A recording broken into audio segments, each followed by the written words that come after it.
السلام علیکم ورحمۃ اللہ۔ میرے عزیز بھائیوں اور دوستوں اور بہنوں، آج کی ہی حدیث مبارک کچھ اس طرح ہے۔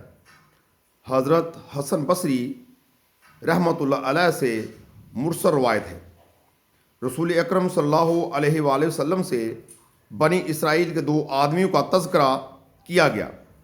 ان میں سے ایک عالم تھا،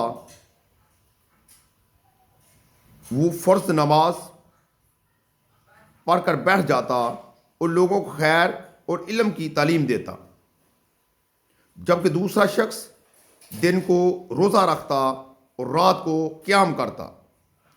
آپ صلی اللہ علیہ وآلہ وسلم سے دریافت کیا گیا کہ ان دونوں میں سے کون افضل ہے؟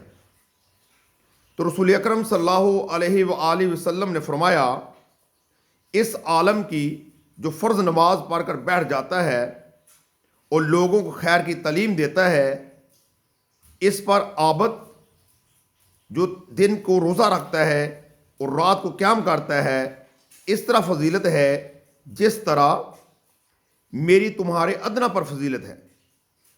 سبحان اللہ، ماشاء اللہ۔ دیکھ لیں میرے بھائیوں اور دوستوں کہ اللہ کے پیارے حبیب صلی اللہ علیہ وسلم نے اس عمل کو پسند فرمایا ہے کہ جو لوگوں کو خیر کی تعلیم دے، خیر کا علم دے۔ تو اللہ سے دعا ہے کہ اللہ تعالی ہم لوگ گناہ گاروں کو بھی دوسروں کو خیر کی تعلیم دینے کی توفیق عطا فرمائے۔ السلام علیکم ورحمۃ اللہ۔